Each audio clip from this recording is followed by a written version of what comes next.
Have you ever stopped to think about what's actually happening when you send an email or watch a video? You're plugging into this massive, invisible architecture that circles the entire globe. Well, today we are pulling back that curtain. We're going to look at the essential blueprint for our connected world, computer networks. Let's dive in. It really all boils down to one fundamental problem. Think about it. Your iPhone, made by Apple, has to talk to a server run by Google, probably through a Wi-Fi router made by some other company entirely. How on earth does that work? How do they all speak the same language?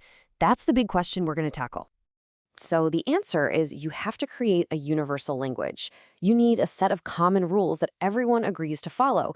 We call these standards. It's kind of like building a house, right? You need blueprints, you need building codes, otherwise you get chaos. Well, it's the exact same for our devices. Without standards, you'd have digital chaos. And what's really interesting is where these rules come from. It's not just one place. You've got de facto standards, which is just a fancy way of saying they happened by fact. They weren't official, they just became so popular that everyone started using them.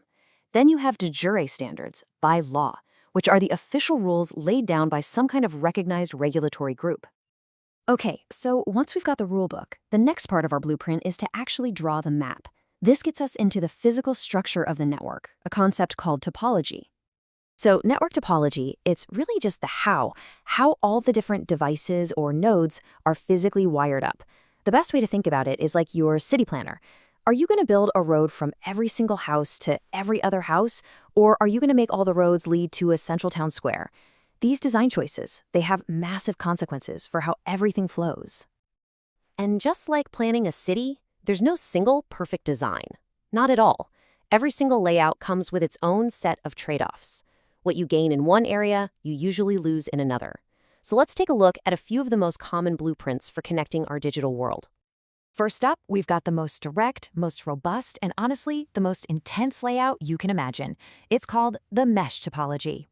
In a mesh network, the idea is pretty simple. Connect everything to everything else. Seriously, every single device gets its own dedicated private connection to every other device. Now, as you can probably guess, and as that little formula shows, the number of cables you need just explodes as you add more devices. But the payoff is incredible resilience. If one link goes down, no problem. The data just finds another way to get there. And right here, you see that classic trade-off in action. On one hand, a mesh network is a beast. It's secure, it's super robust, and you basically eliminate traffic jams.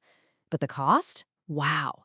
The sheer amount of cabling and the complexity of setting it all up makes it wildly expensive. It's kind of the gold standard for reliability, but it's just not practical for most of us. So if a mesh is totally impractical, what's a more common sense approach? Well, let's look at a design that's way more popular and uses a central controller. This is the star topology. So a star network is the total opposite of a mesh. Here, your devices don't talk to each other directly at all. Nope. Instead, every single device connects to one central point, called a hub. If your computer wants to send something to your printer, it sends the data to the hub, and the hub passes it along. It's like a traffic circle. Everything has to go through the middle. Now, the star layout is way cheaper and easier to manage than a mesh. And if one computer's connection breaks, everyone else is fine. But, and this is a huge but, it has a massive weakness, that central hub. If the hub fails, the whole network is gone. Poof! It's what we call a single point of failure. All right, our third major layout simplifies things even more. This one's called the bus topology. I want you to picture a single main street that every single house is connected to. So in a bus topology, every device, your computer, your printer, all of it, taps into one shared cable. We call it the backbone. It's a really simple design, kind of like an apartment building where everyone is hooked up to the same main water pipe. When one device sends out a signal, it travels down the entire line, and every other device sees it. The good part? It's super easy to set up and uses way less cable, so it's perfect for small, simple networks. The bad part, though, is pretty significant. It's a real pain to add new devices, and more importantly, if you get a break anywhere in that main backbone cable, the entire network can just shut down. Okay, so we've got the rules, we've got the layouts. Now let's get even more specific. How does the data actually move on these connections?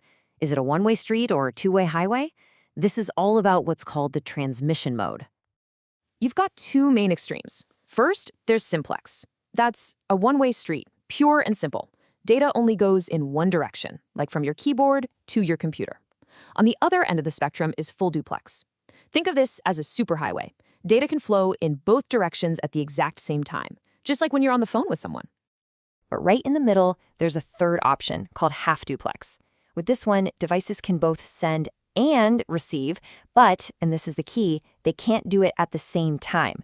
It's like a walkie-talkie conversation. You have to wait for the other person to stop talking and say over before you can start. You know, this quote just nails it. Half-duplex is a one-lane road with two-directional traffic. Cars can go north and cars can go south, but they absolutely cannot do it at the same time. One direction has to wait for the other. It's a perfect way to picture this one-at-a-time communication. All right, we have now put together all the fundamental pieces of our blueprint: the rules, the layouts, the direction of traffic. So for our last step, let's just zoom all the way out and see how we use these building blocks to create networks of completely different sizes, from what's in your living room to what spans the entire planet. Generally, we break networks down into three main sizes. First, you've got the LAN, or local area network. That's your home Wi-Fi, right? Small, private. Then you scale up to a MAN, a Metropolitan Area Network, which could cover a whole city. And finally, you have the WAN, the Wide Area Network, which can span countries. The internet itself? Well, that's the ultimate WAN, but it's really an internetwork, just a gigantic web of all these smaller networks connected together. So there you have it.